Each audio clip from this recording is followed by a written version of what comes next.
ಯಾವ ರೀತಿಯ ಹೋರಾಟ ಸರ್ ದೊಡ್ಡ ಮಟ್ಟಕ್ಕಾಗುತ್ತೆ? ಆಹ್ವಾನ ನಿಮ್ ಮೂಲಕ ಕೊಡ್ತೀವಿ ಬರ್ರಿ ಅಂತ ಹೇಳಿ. ಬರ್ಬೋದು ಸರ್. ಅವರು ಸಾಕಷ್ಟು ಬಾರಿ ಕರೆದಿದ್ರಿ, ಯಾವ ಹೋರಾಟಕ್ಕೂ ಅವ್ರು ಬಂದಿಲ್ಲ ನಿಮ್ಮ ಹೋರಾಟಕ್ಕೆ. ಬರೋದು ಬಿಡೋದು ಅವ್ರಿಗೆ ಬಿಟ್ಟಿದ್ರಿ. ಪಾಪ ಅವ್ರಿಗೆ ಸಿಕ್ಕಾಪಟ್ಟೆ ಕೆಲಸ ಇರ್ತದೆ, ಅವ್ರಿಗೆ ಸಮಯ ಇರ್ಲಿಕ್ಕಿಲ್ಲ, ಬಂದಿರ್ಲಿಕ್ಕಿಲ್ಲ.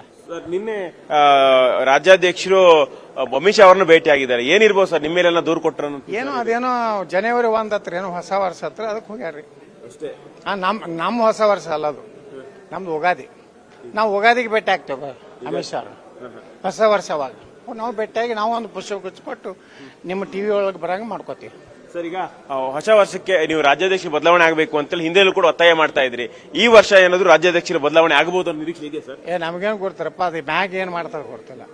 ನಾವೇನು ಬದಲಾವಣೆ ಆಗ್ಬೇಕಂತ ಹೇಳಿ ಅಲ್ಲಿ ಬಹಿರಂಗವಾಗಿ ಹೇಳಿಲ್ಲ.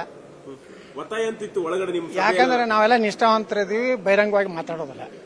ಭಿನ್ನ ಮಾತು ಯಾರು ಮಾತಾಡ್ತಾರೆ, ನಾವು ಮಾತಾಡೋದು. ಸರ್ ಮತ್ತೊಂದು ವಿಚಾರ ಅಂತ ಹೇಳಿದ್ರೆ, ಈಗ ಈ ವಿಚಾರದಲ್ಲಿ ಖರ್ಗೆ ವಿಚಾರದಲ್ಲಿ ಯಾವುದೇ ಕಾರಣಕ್ಕೂ ಕೂಡ ರಾಜೀನಾಮೆ ಕೊಡೋದಿಲ್ಲ. ಖರ್ಗೆ ಅವರು ಈಶ್ವರಪ್ಪನವರಲ್ಲ ಅಂತ ಹೇಳಿ ಸಿಎಂ ಜಸ್ಟಿಫಿಕೇಶನ್ ಕೊಡ್ತಾ ಇದ್ದಾರೆ. ನೋಡ್ರಿ, ಖರ್ಗೆ ಅವರ ರಾಜೀನಾಮೆ ಕೇಳುವಂತ ದಮ್ಮು ಕಾಂಗ್ರೆಸ್ನಾಗ ಯಾರಿಗೂ ಇಲ್ಲ. ಗಡ ನಡಕ್ತಾರೆ ಖರ್ಗೆ ಮುಂದೆ. ಅವ್ರ ರಾಜೀನಾಮೆ ತಗೊಂಡ್ರೆ ಇವರೆಲ್ಲಿ ಹೋಗ್ತಾರೆ? ಯಾರು ರಾಜೀನಾಮೆ ಕೊಡುವತ್ ಮುಖ್ಯಮಂತ್ರಿ ಅಥವಾ ಉಪಮುಖ್ಯಮಂತ್ರಿ ಅಂದ್ರೆ ಮುಂದಿನ ಸಚಿವ ಸಂಪುಟದಾಗ ಅವ್ರನ್ನೇ ಕೈ ಬಿಟ್ಬಿಡ್ತಾರೆ. ಖರ್ಗೆ ಅವರು ರಾಷ್ಟ್ರೀಯ ಅಧ್ಯಕ್ಷರದಾರ್ರಿ, ಅವ್ರು ಪವರ್ಫುಲ್ ಅದಾರ. ಇವತ್ತು ಸೋನಿಯಾ ಗಾಂಧಿ ನಂತರ ಅವರೇ ಅಲ್ಲ ಈಗ ಪವರ್ಫುಲ್. ರಾಹುಲ್ ಗಾಂಧಿ ನಂತರ ಯಾರು? ಅವರೇ. ಅವರು ರಾಜೀನಾಮೆ ಕೇಳೋದು ಧೈರ್ಯ ಕಾಂಗ್ರೆಸ್ನಲ್ಲಿ ಯಾರಿಗೂ ಇಲ್ಲ. ಸರ್ ಸಿಡಿನ ಕೇಸ್ ವಿಚಾರ ದೊಡ್ಡ ಮಟ್ಟಕ್ಕೆ ಹೆಡ್ರಾಮಗಳಾಯಿತು, ಅವ್ರನ್ನ ಬೇರೆ ರೀತಿ ನಡೆಸ್ಕೊಂಡು ಅಂತೇಳಿ ನ್ಯಾಯಾಂಗ ತನಿಖೆ ಒತ್ತಾಯ ಮಾಡ್ತಾ ಇದ್ದಾರೆ. ಸರ್ ನಿಮ್ ಈ ಕೇಸ್ ತುಂಬಾ ದಿನಗಳಾಗಿದೆ, ನಿಮ್ ಒತ್ತಾಯ ಏನ್ ಸರ್ ಈ ಕೇಸ್ ಸಂಬಂಧಪಟ್ಟಾಗಿ? ಯಾವ್ದ್ರಿ? ಸಿಟಿ ಕೇಸ್ ಸಂಬಂಧಪಟ್ಟಾಗ ಸರ್ ಈಗ ಏನಾಗಬೇಕು? ಸಿಬಿಐ ತನಿಖೆ ಕೊಡೋದು ಹೇಳಿವಲ್ರಿ. ಈ ಅಲ್ಕಾದ ಇಂಡಿಪೆಂಡೆಂಟ್ ಜುಡಿಷಿಯರಿ ಎನ್ಕ್ವೈರಿ ಮಾಡತ್ ಹೇಳಿವಿ. ಸಿಒಡಿ ಮ್ಯಾಗ ವಿಶ್ವಾಸ ಇಲ್ಲ. ಇವ್ರು ಹಾಕಿದಂತ ಅಧಿಕಾರಿಗಳು ಅಲ್ಲಿ ಇರ್ತಾರೆ. ಅವ್ರಿಗೆ ಹೇಳಿರ್ತಾರೆ, ನೀನು ಇದರಲ್ಲಿ ಸಿಟಿ ರವಿನ ಅಪರಾಧಿಯತ್ ಮಾಡು, ನಿನಗೆ ಒಳ್ಳೆ ಪೋಸ್ಟಿಂಗ್ ಕೊಡ್ತೀವಿ, ಎಲ್ಲಿ ಹೆಚ್ಚು ಆದಾಯ ಬರುವಂತ ಪೋಸ್ಟಿಂಗ್ ಮಾಡ್ತೀವಿ ಅಂತ ಹೇಳಿರ್ತಾರೆ.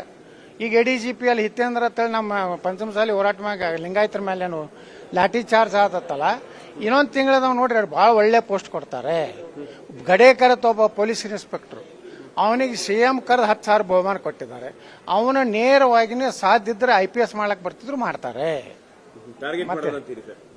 ಈಗ ಅಟೇ ನಡೆದೈತೆ. ಹಿಂದೂಗಳನ್ನ ಹೊಡಿದು ಗಣಪತಿಗೆ ರಿಸ್ಟ್ರಿಕ್ಷನ್. ನಿನ್ನೆ ಕುಣಿದು ನೋಡಿ MG ರೋಡ್ನಾಗ ಏನಾಗಿದೆ ನೋಡಿದ್ರಲ್ಲ, ಯಾರು ಕೊಳ್ಳಲ್ಲಿ ಯಾರು ಹಾಕೊಂಡು ಹೋದ್ರು. ಬೆಳತನ ಪೊಲೀಸರು ಪ್ರಶಂಸೆ ಮಾಡ್ಯಾರ, ಯಾರು ನಮ್ಮ ಮಹಾನ್ ಗೃಹ ಮಂತ್ರಿಗಳು. ನಿನ್ನೆ ನೋಡಿದ್ರೆ ಅವೆಲ್ಲ ಫೋಟೋಗಳದು ಹೆಂಗ್ ಬರ್ತಿದ್ರು ಹುಡುಗ್ಯಾರು ಹುಡುಗರು. ಗಣಪತಿ ಒಳಗ 1-2 ತಾಸು ಹೆಚ್ಚಿಗೆ ಒಯ್ದ್ರೆ ಪೊಲೀಸರು ತೊಡೆದು ಲಾಠಿ ಚಾರ್ಜ್ ಮಾಡಿ ಹೀನಾಯಿ ಹೋಗಿ ಹೊಡೆದು ಹಾಕ್ತಾರೆ. ಇವತ್ತು ಜನವರಿ 1 ಇದೇನು ಅಧಿಕೃತ ಭಾರತದ ಹೊಸ ವರ್ಷ ಅಲ್ಲ. ನಾನು ನಿಮ್ಗೆ ಯಾರಿಗೂ ಹೊಸ ವರ್ಷದ ಶುಭಾಶಯ ಕೊಡುವುದಿಲ್ಲ, ಯಾಕಂದ್ರೆ ನಾನು ಭಾರತೀಯ ಇದೀನಿ. ಉಗಾದಿಗೆ ನಿಮಗೆಲ್ಲ ಹೊಸ ವರ್ಷ ಶುಭಾಶಯ ಕೊಡ್ತೀನಿ. ಧನ್ಯವಾದ. ಇದಿಷ್ಟು ಯತ್ನಾಳ್ ಅವರ ಮಾತುಗಳು. ಕ್ಯಾಮರಾಮನ್ ಪ್ರಶಾಂತ್ ಜೊತೆ ರೂಪೇಶ್ ಬೈಂದೂರು, ಪವರ್ ಟಿವಿ, ಬೆಂಗಳೂರು.